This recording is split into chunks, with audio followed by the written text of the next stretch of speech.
Hi everyone, welcome to my channel and to the Advanced Cartoon Character Rigging course in 3ds Max.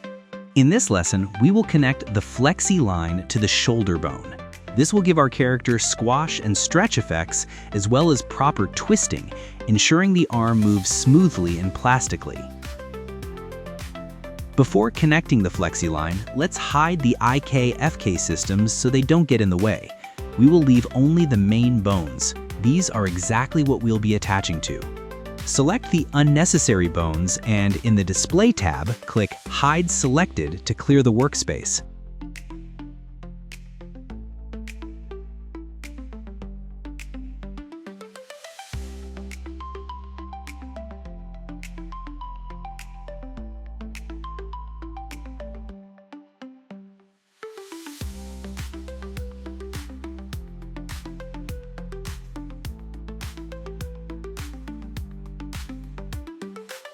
Now go to File, Import, Merge, and select the Flexi-Line file that we prepared earlier.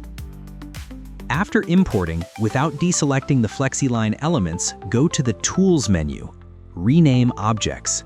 Here we'll bring order to the hierarchy. Activate the prefix option and type L_shoulder_. After clicking the Rename button, all imported objects will receive system prefixes. This is a critical step. First, you'll immediately see that these elements belong to the left shoulder, and second, you'll never get lost among objects in a complex scene with dozens of bones. Proper naming is the foundation of a clean and functional rig.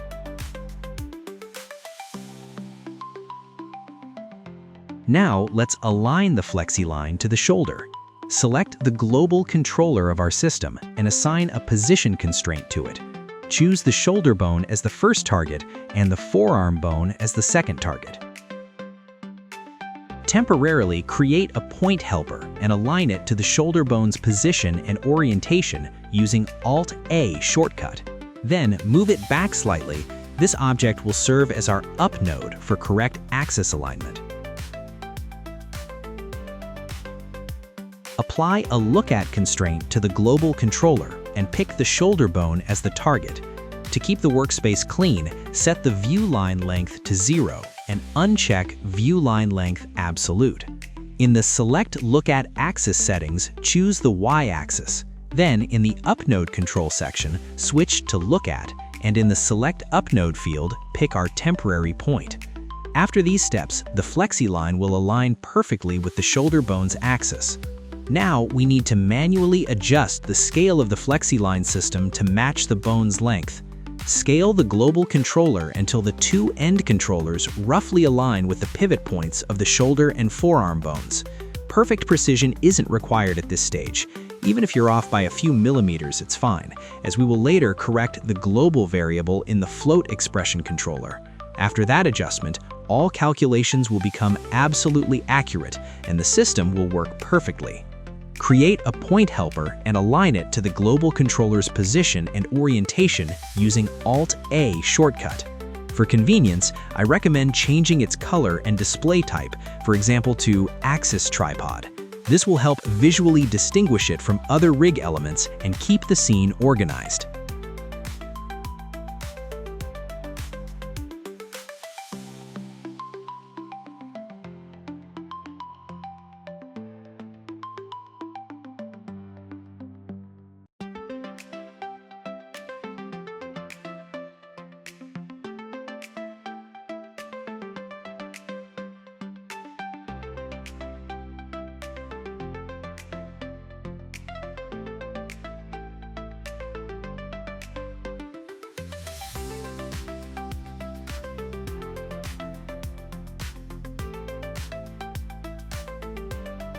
Now, select the Flexi-Line global controller and apply the Freeze Transform command. Due to active constraints, the controller might flip or rotate. Don't worry, this is normal. To bring it back to the correct position, simply align it to our Axis Tripod helper using Alt-A.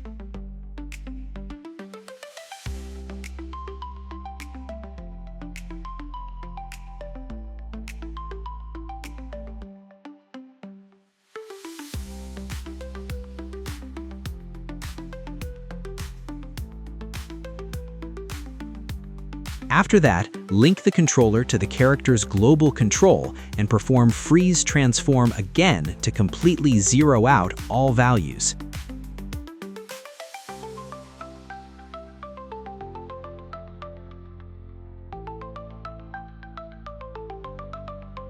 The temporary point that served as our up node can now be deleted. It's no longer needed. Next, take our main point, axis tripod, and link it to the shoulder bone. Finally, make sure to perform a freeze transform to secure the object within the shoulder hierarchy. It's time to fix the Flexi-Line system itself. Select its global controller and sequentially assign two constraints, a position constraint and an orientation constraint. Use our axis tripod point as the target for both. Let's move on to setting up the end controllers of the system. Assign a position constraint to each.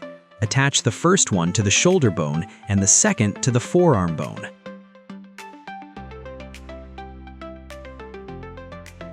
It's time to test the system in action. Move the bones and you'll see the Flexi-Line obediently following the shoulder. Most importantly, it now stretches and squashes synchronously with the main shoulder bone. Let's link the Flexi-Line controller's rotation to the character's bones while locking unnecessary axes. To do this, use the ExposeTM object we prepared in previous lessons and connect it to the system controller via wire parameters. Select Local Ealer X and link it to the Y rotation axis, establishing a direct connection. As a result, the Flexi-Line controller will remain stable during FK or IK arm movements, while the rest of the chain twists freely. This is exactly the behavior we were aiming for.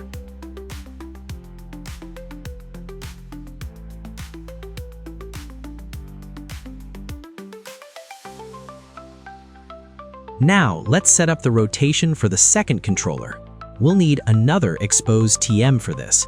Simply clone the previous one and align it to the forearm bone.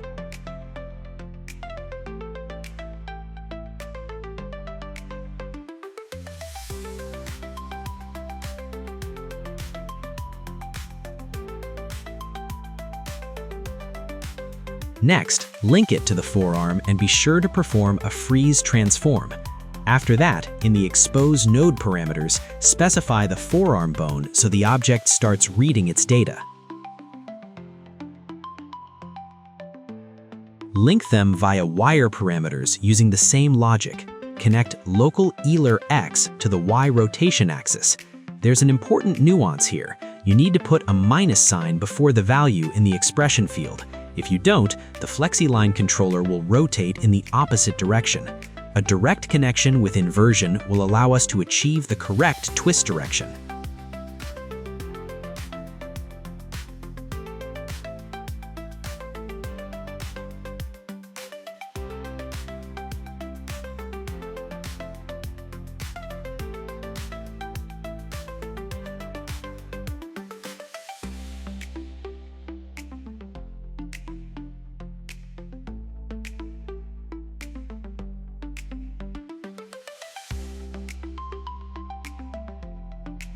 The next step is to adjust the scale expressions for the Flexi-Line drivers. This is necessary for the system to correctly calculate the character's squash and stretch. Select a driver, go to the Motion panel, and start by opening the X-axis controller. First, reassign the global variable. Pick the scale Y-axis of the character's main global controller. If you desire, you can use a different scale axis.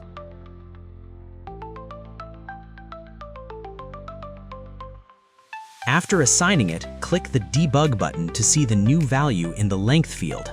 Copy this value and paste it into the expression field instead of the default value of 10.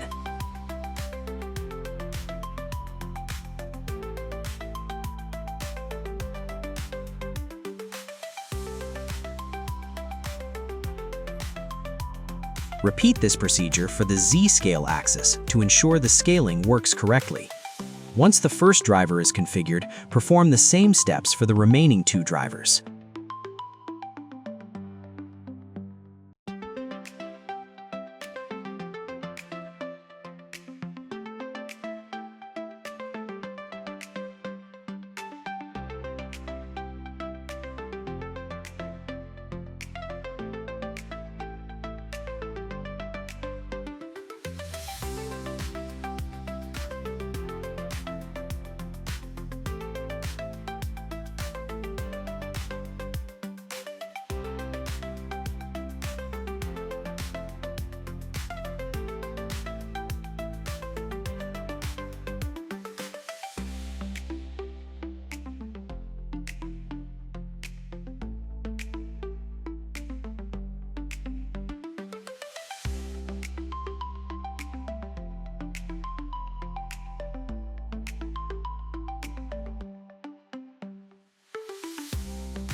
To control the squash effect, we'll create a special toggle. Let's place it on the chest controller. It's the closest convenient spot for the animator. First, add an attribute holder modifier. Then press Alt-1 to open the parameter editor and create a new parameter.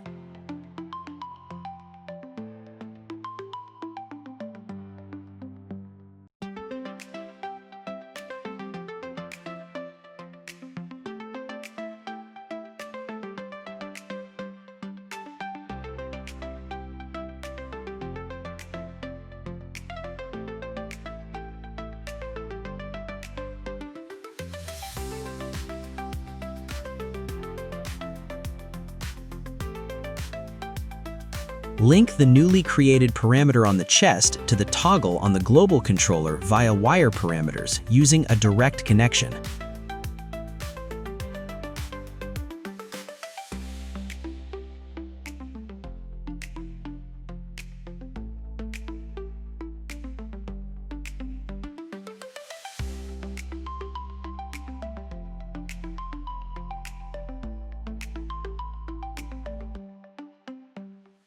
Now the effect can be managed directly through the chest controller, which will significantly speed up the animator's workflow.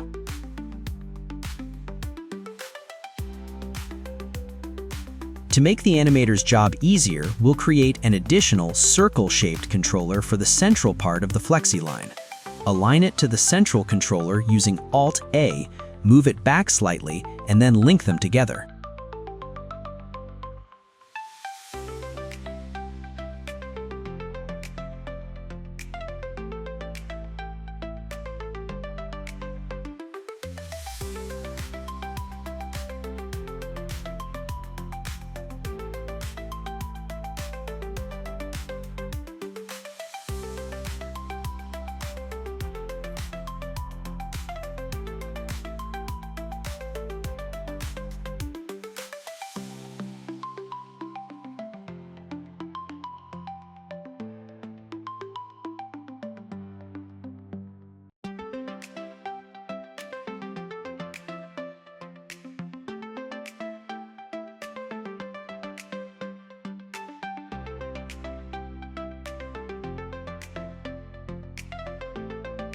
We're doing this for ease of selection. The main controller is often hidden inside the character's geometry, and the outer ring will allow it to be controlled effortlessly.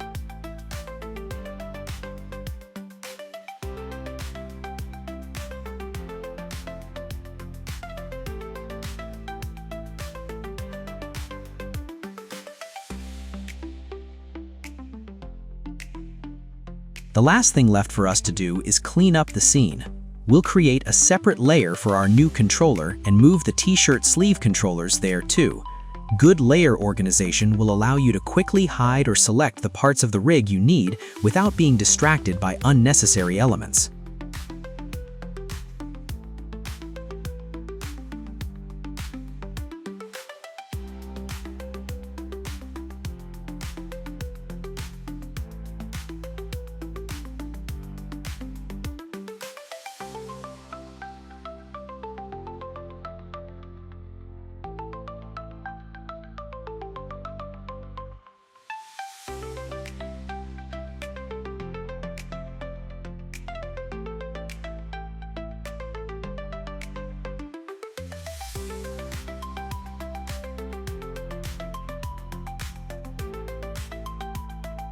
Move all points that act as bones in our system to the bones layer.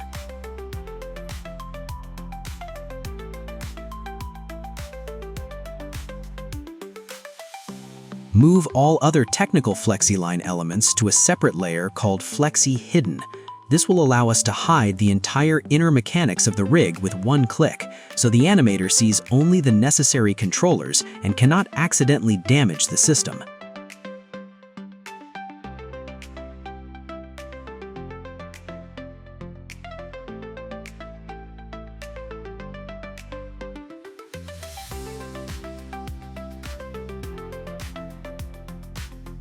That's all for today, friends. In the next lesson, we will connect the Flexi-Line to the forearm using the same method. See you in the next video. Bye!